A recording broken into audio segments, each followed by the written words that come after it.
Antes de la construcción de la presa, la cuenca del río Colorado se desbordaba cuando la nieve de las montañas se derretía.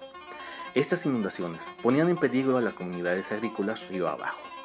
Además de la esencial prevención de inundaciones, una presa haría posible la extensión de la agricultura de regadío en la región seca. Esto también proporcionaría un suministro de agua para Los Ángeles y otras comunidades de California del Sur.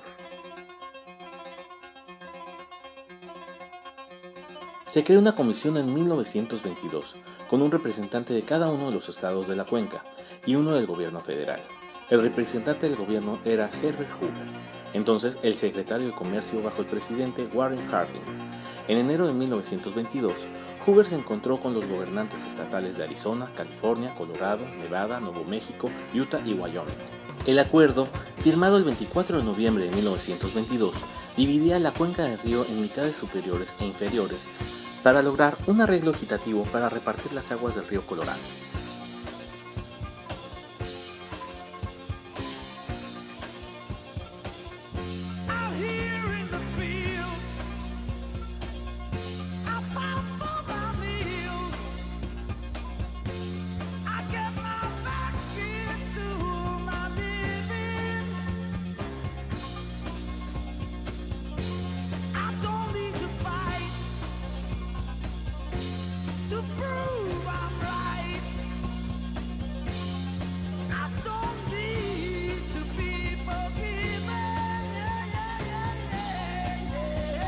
Los 17 generadores de turbina, principalmente en esta central eléctrica, generan un máximo de 2.074 megavatios de energía hidroeléctrica.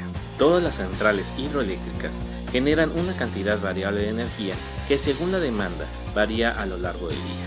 De hecho, una gran ventaja de la energía hidroeléctrica es la capacidad de responder rápida y fácilmente dicha variación de demanda.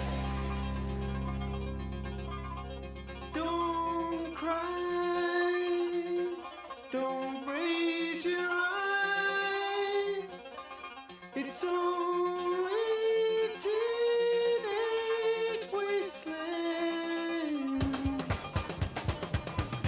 Sally, take my hand. We'll travel south across land. Put out the fire. Don't look past my shoulder. The exodus is here. The happy ones are near. Let's get together before we get much older.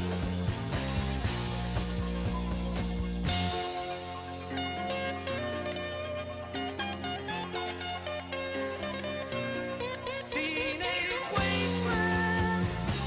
It's only teenage wasteland. Teenage wasteland. Oh yeah. Teenage wasteland. They're all wasted. Para desviar el flujo del río alrededor de la obra de construcción, se construyeron 4 túneles de derivación por las paredes del cañón, 2 sobre el lado de Nevada y 2 sobre el lado de Arizona. Estos túneles tenían 14 metros de diámetro y su longitud combinada era casi 4.880 metros.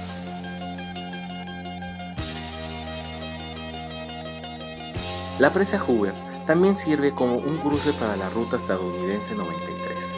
Esto cambió en octubre del 2010, cuando el puente Mike O'Callaghan Pat Tillman Memorial fue inaugurado como parte del proyecto de la carretera de la presa de Hoover.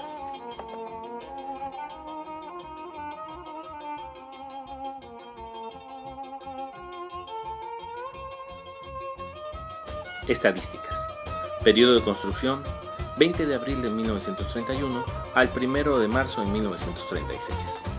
Costo de construcción: $49 millones, 676 millones con ajuste de la inflación. Muertes: 96. Altura: 221.4 metros. Longitud: 379.2 metros. Grosor: 200 metros en su base y 15 metros en la coronación. Lo hicimos con mucho cariño, espero que les haya gustado, escríbanos sus comentarios.